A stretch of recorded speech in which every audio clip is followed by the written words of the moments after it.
Hey there, I'm Patrick Franco. We're gonna look at lizard pose.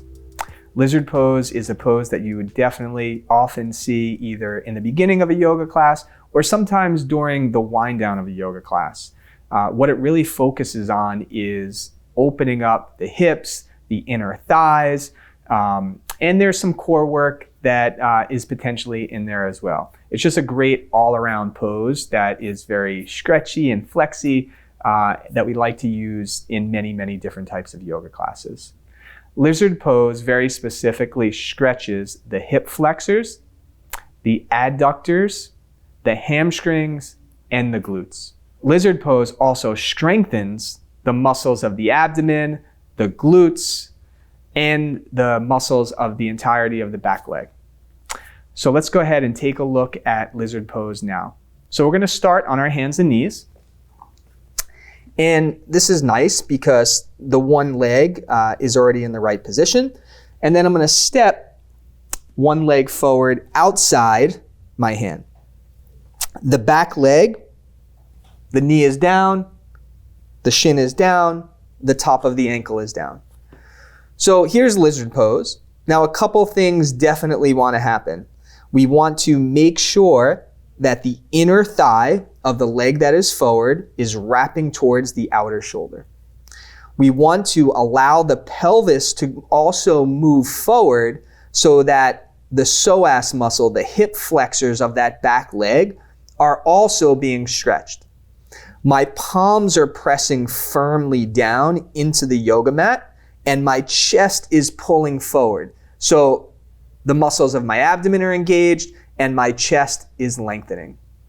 So this is pretty much the most common version of lizard pose, but there are many different variations.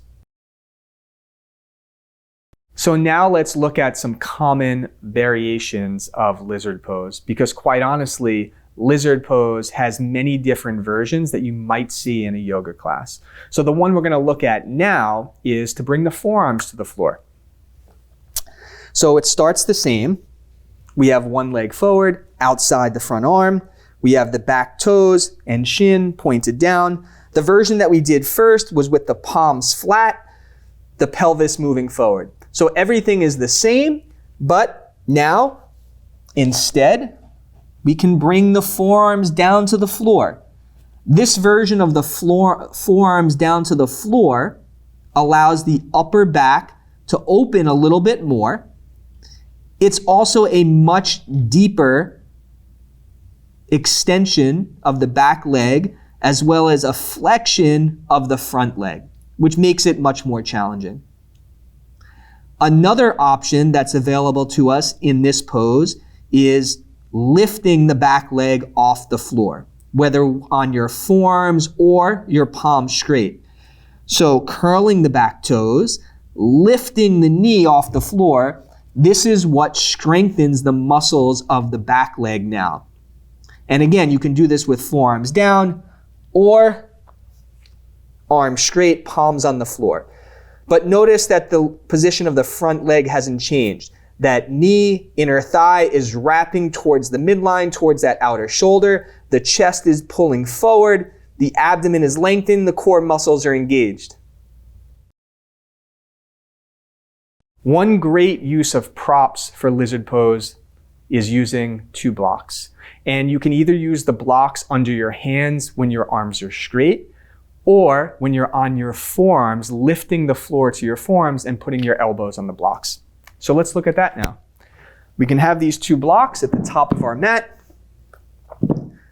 and we'll step the foot outside the hand. The knee is right outside the shoulder. And here my arms are straight and it's beautiful. I get to place my palms and my straight arms on the blocks and it gives me more space to lift my chest. And I can also use the blocks with bent elbows, forearms down. Same concept. Now I can bring my elbows and my forearms to the blocks.